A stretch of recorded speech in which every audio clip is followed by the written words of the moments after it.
भाइयों, बहनों और मेरे बुजुर्गों, बड़े जितने भी हैं, उन सभी को मेरा आदर सत्कार।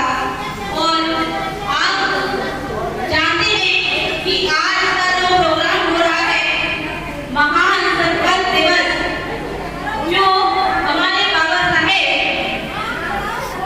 जिन्होंने कहा कि यदि मैं दलितों, पिछड़ों, शोषितों, महिलाओं को संपूर्ण अधिकार नहीं दिला पाया तो मैं अपने आप को गोली मार लूं। इतना बड़ा संकल्प कोई छोटा आदमी नहीं ले सकता। वो अगर कोई ले सकता है तो सिर्फ और सिर्फ हमारे महान बोधिसत्व, पूजनीय संविधान के निर्माता बाबा साहेब भीमराव अम्बेडकर जी ले सकते हैं और उसको पूरा भी कर सकते हैं, जो कि उन्होंने किया। महान दिन की वजह से जो भी अच्छा अगर हमारी जिंदगी में हो रहा है तो उस दिन की वजह से हो रहा है। तो आप सभी को इस दिन की बहुत बहुत शुभकामनाएं देती हूँ, बहुत बहुत मंगल कामनाएं देती हूँ। और अपना परिचय देती हूँ सबसे पहले आपको। मेरा नाम मंजू गौतम है, गौतम बुद्ध नगर चपरोला से हूँ और जीव ज्ञान चर्चा संघ की एक छोटी सी सदस्य हूँ। और आप सभी के आशीर्वाद से आज इस मंच पर हूँ, बाबा साहेब के आशीर्वाद से इस मंच पर हूँ। तो आप सभी एक बार जोरदार तालियां अपने लिए बजा सकते हैं।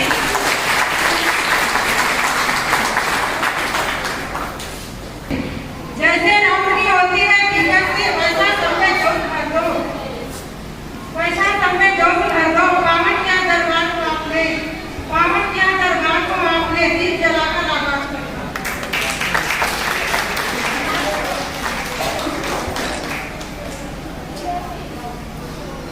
अब जो हम सबकी चहेती है, सबका गली गली, गांव गांव प्रचार प्रसार करती हैं और सिर्फ अकेले भी नहीं, पूरे परिवार के साथ करती हैं, दोनों पति पत्नी करते हैं।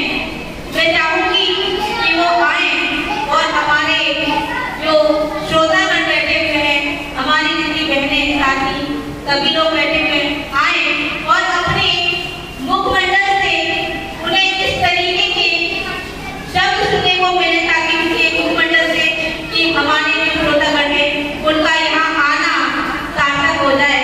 तो एक बार जोरदार तालियां हो जाए रोमा बोल जी के लिए, वो आए इस मंच पर और आकर हमें अपने कुछ महत्वपूर्ण शब्दों से अवगत कराएं। हापुड़ से हैं, चबुआ से और जब से और हमारे वक्ता जी का स्वागत करें। माला हटाकर स्वागत किया।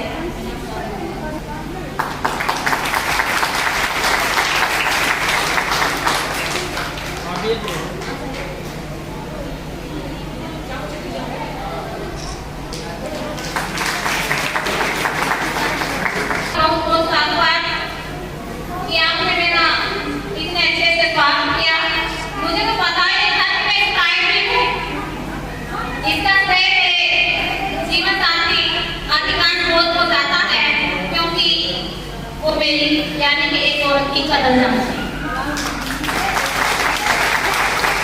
जब जब जीवन साथी एक महिला की कदर समझेगा तो एक महिला ना हो करके नारी शक्ति हो जाती है। और जब वो नारी शक्ति होती है तो ऐसे ही मंच पर धरती को नमन करते हुए नारी के मुक्तिदाता, संविधान निर्माता बाबा साहेब डॉक्टर भीमराव अम्बेडकर को नमन करते हुए, मंच पर आसीन भिक्षु संतों को नमन करते हुए, यहाँ पर उपस्थित सभी उपासक और उपासिकाओं को मेरे नाम मुस्कुराए जय भीम।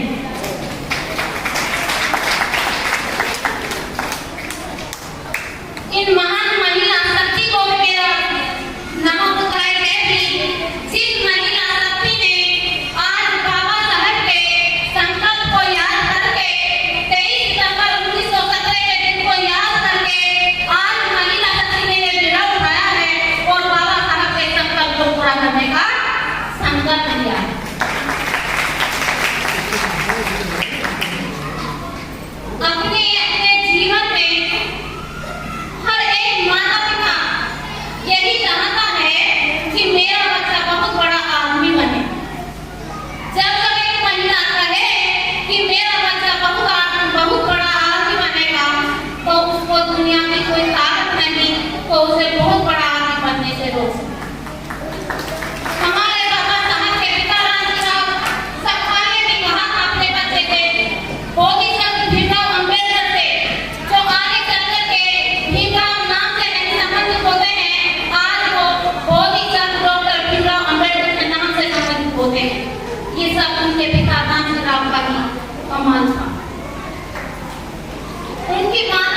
दुनिया से विदा हुए।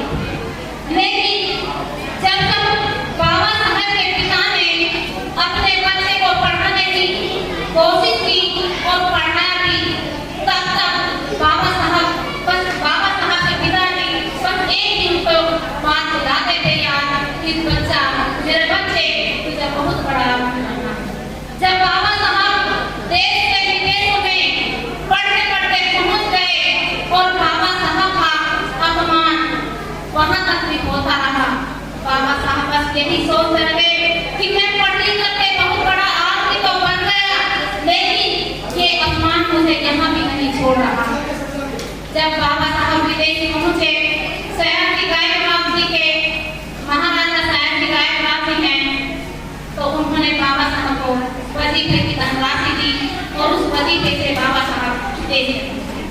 जब बाबा साहब ने देखा कि यहाँ पर जब मैं जाऊंगा तो मेरा उस कार्यालय में जहाँ मुझे भेजा गया है मेरा बड़ा आदर सत्कार होगा, बड़े प्रेम भाव से मुझे कार्यालय में लेकर जाया जाएगा और मेरा वहाँ पर सम्मान होगा।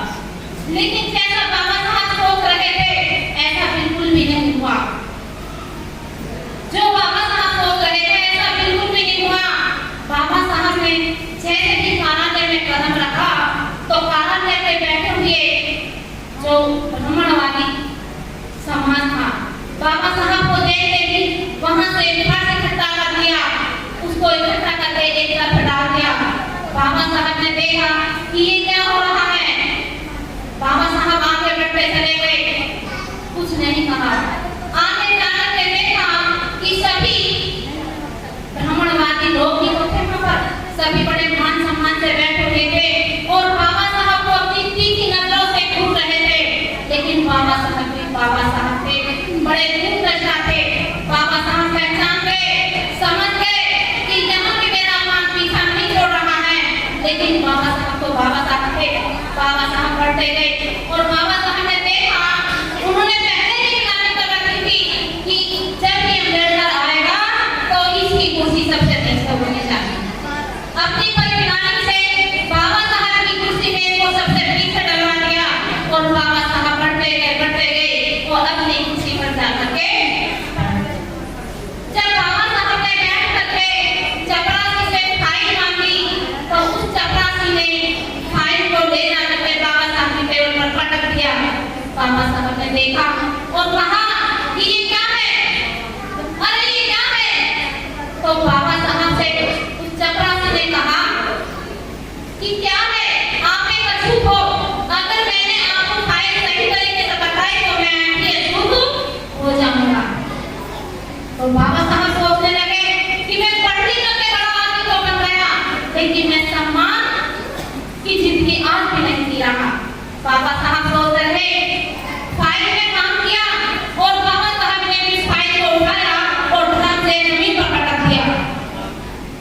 जब बाबा साहब ने फाइल को पटक दिया और चपरासी से कहा उठा करके ले जाइए इस फाइल को, तो चपरासी को जब देखा तो अपने कदमों में ही पाया, क्योंकि उस फाइल को उठाने के लिए वो चपरासी कहाँ छुपा था, बाबा साहब के कदमों में। ये होती है बड़ा आदमी बनने की सोच। जब बाबा साहब के ये होकर आए सिकंदर होती रही, अपमान होता रहा। जब बाबा साहब यहाँ से अपमान देखते हुए पहुंच गए तो वहां से कैसे पीछे मुड़ते, लेकिन अपमान तो अपमान ही होता है। बाबा साहब जब बड़ोदरा में कमरा ढूंढ रहे थे रहने के लिए, वहां पर तो कार्यालय में रहने नहीं था, कमरा ढूंढ रहे थे तो बाबा साहब को कमरा भी नहीं मिला। बाबा साहब ने अपने मित्र से कहा कि मित्र मुझे आप प्यार कर दीजिए मुझे कमरा देने के लिए। तो उनके मित्र ने कहा कि ठीक है आप मेरे कमरे में रहिए, मेरे घर में रहिए। लेकिन जैसे कि बाबा साहब को ये संदेश दिला दिया, लेकिन उनके मित्र ने पीछे से संदेशा भिजवा दिया कि अम्बेडकर मैं तो राजी हो गया, लेकिन मेरी पत्नी राजी नहीं हो रही है, मैं आपको कमरा नहीं दे सकता। बाबा साहब ने होटल में जाकर के यही सोचा कि मुझे होटल में कमरा मिल जाएगा, लेकिन बाबा साहब को होटल में भी कमरा नहीं मिला। बाबा साहब को जब ऐसे देख चुके इधर उधर देखा तो उनको एक मित्र भी नजर आया, तो बाबा साहब ने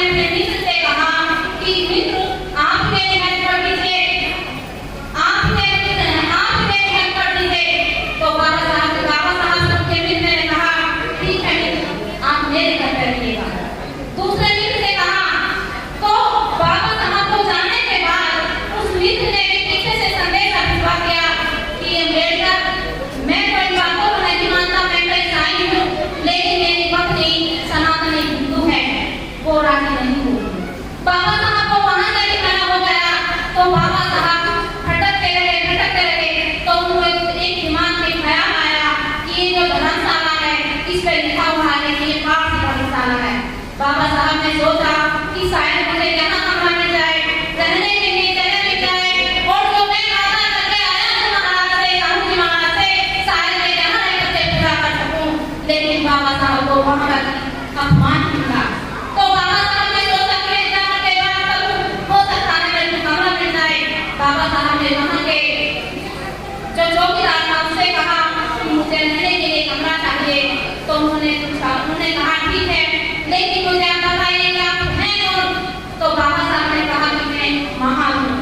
उस चौकीदार ने कहा कि नहीं, मैं आपको कमरा नहीं दे सकता, क्योंकि यहाँ कुत्तों के लिए कोई जगह नहीं है। हाँ, बाबा साहब ने कहा कि अगर मैं आपको एक्स्ट्रा पैसा दूं तो वो राजी हो गया। कहने लगा ठीक है, लेकिन आपको मेरी शर्त माननी होगी कि आपको पास बताना होगा, तभी मैं आपको जगह दे सकता हूँ। बाबा साहब पहले तो राजी नहीं थे, क्योंकि उनके सम्मान और बेइज्जती रही थी, लेकिन उन्हें वहाँ रहना भी तो था। जो बड़ौदा के महाराज राज हैं, उनके अनुरोध को भी तो पूरा करना था। तो बाबा साहब ने कहा ठीक है, लेकिन मेरा अंदर से दिल नहीं ले रहा, लेकिन ठीक है, मैं पास से लिख देता हूँ। तो जब वहाँ पर उन्होंने पास लिखाई करके वो काम किया, अपनी पहली लिखाओं से काला लेने सारा काम को निकाला निपटाया, और जरा सी एक गलती को पकड़ा तो सारे के सारे ब्राह्मण कहने लगे कि ये लड़का अनर्थ करता जा रहा है, ये तो पढ़ा लिखा है, विद्वान है, हमारी छोटी छोटी कमजोरियों और गलतियों को पकड़ रहा है, इसे कैसे छुटकारा पाया जाए। बड़ी लड़ाई बनाते रहे। तो उन्होंने सोचा ऐसे नहीं होगा, हमें ये पता लगाना होगा कि ये आश्रम मिलकर रह रहा है। तो उन्होंने पता निकाला और पास की धर्मशाला में जाकर पूछा कि यहाँ पर अम्बेडकर नाम का व्यक्ति रहता है। तो उन्होंने वहाँ भी पता निकाल करके उनसे कहा कि आपने एक अछूत पुत्र ले ली है, ये आप बहुत अनर्थ कर रहे हैं, ऐसा नहीं होना चाहिए। तो जब बाबा साहब को इस बात की सूचना मिलती है तो चौकीदार कहता है कि आज आपको यहाँ से निकलना होगा। बाबा साहब सोच रहे थे कि मेरा अपना यहाँ भी पीछा नहीं छोड़ रहा है। तो 8 साल या 10 वाले लोग वहाँ गए, लाठी डंडे उनके हाथ में थे, और जैसे ही बाबा साहब का दरवाजा खटखटाया, बाबा साहब ने गेट खोला, और जैसे ही गेट खोला तो बाबा साहब ने देखा कि 8-10 लोग लाठी डंडा लेकर के दरवाजे पर खड़े हुए हैं, और सोचने लगे क्या पता नहीं क्या होगा। लेकिन बाबा साहब ने धैर्य से काम किया और कहने लगे क्या बात है, आप ऐसे इकट्ठा क्यों हुए हैं? तो उन्होंने कहा कि अम्बेडकर तुमने तो अनर्थ किया है, आपने एक अछूत को वो पाठ बनकर के आने लगे हो, आज आपको यहाँ से निकलना होगा। बाबा साहब ने कहा कि मुझे 1 हफ्ते का टाइम चाहिए। तो उन्होंने कहा नहीं, 1 हफ्ते का टाइम हो जाए ना, आपको टाइम नहीं देंगे, सिर्फ शाम तक की मोहलत दे रहे हैं, आपको यहाँ से निकलना होगा। तो बाबा साहब का सामान तभी जैसा कि शाम की नहीं होने दी, बाबा साहब का सामान फेंकने लगे। तो बाबा साहब ने मिन्नत देखी, तो कहा कि मैं शाम को अपना आप चला जाऊंगा। जैसे कि बाबा साहब उनके जाने के बाद अंदर गए, सोचने लगे कि मैं बड़ा आदमी तो बन गया, लेकिन ये अपमान भरा जो समाज है ये है, लेकिन मेरा अपमान यहाँ भी हो रहा है, तो मेरे दबे पिछले लोगों के साथ कैसे व्यवहार होगा। बाबा साहब सोचते रहे, अपना सामान बटोरते रहे, और जैसे कि सामान इकट्ठा करा और रेलवे स्टेशन पर आए, एक दिन 10 वाली था, 11 वाली था उस दिन, 23 सितंबर 1917 का दिन था। जैसे बाबा साहब रेलवे स्टेशन पर आए और आकर के देखा कि गाड़ी 4 घंटे लेट। जब गाड़ी 4 घंटे लेट थी तो बाबा साहब के सामने जो बीते थे 10 दिन का जो अपमान था वो लहर लेकर के सामने आ रहा था, उनका कलेजा फटा जा रहा था। बाबा साहब सोच रहे थे कि मैं 10 वर्षों का जो लहर निकाल रहा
हो सकते हैं नहीं हो सकते? आप मेरी बातों से कितना सहमत हैं मुझे नहीं लगा कि आपने बातें सुनी है। अगर सुनी है तो मुझे ये बताइए, क्या हम बाबा साहब के संकल्प को सुनकर के हम संकल्पित नहीं हो सकते? तो आज यहाँ से ये संकल्प लेकर के जाएंगे, महिला है या जेंट्स है, जहाँ तक बुद्धिजीवी बैठे हुए हैं, बाबा साहब के मिशन को मानने वाले बैठे हैं, बाबा साहब के महान सिपाही बैठे हुए हैं और बाबा साहब की महिला साथी बैठी हुई है। आज जहाँ से ये संकल्प लेकर के जाएंगे कि जो बाबा साहब ने संकल्प किया था बड़ौदा में, आज हम पंचीन में संकल्प लेकर के जाएंगे कि जो बाबा साहब ने हमारे लिए शपथ लिया, आज हम उसे संकल्प लेकर के जाएंगे और हम आज से संकल्प होते हैं कि बाबा साहब जैसे आपने वहाँ संकल्प लिया, यहाँ से संकल्प लेकर के हम भी गाँव-गाँव जाकर के आपके गाँव में को आगे बढ़ाएंगे, नहीं तो अपने आप को भी खत्म कर देंगे। और हम खत्म तो हैं नहीं, जब हम गुलाम हैं तो खत्म ही हैं। जीते कौन हैं? जीते तो ये बाबा साहब के मानने वाली शेरनी हैं, जो बाबा साहब के काम आप आगे बढ़ाती हैं। समय तो वो क्या, मैं एक दो पंक्ति आपके लिए कह दूं, मैं समय मांगती नहीं हूं ऐसे। हैं? कभी भी मांगना नहीं चाहिए।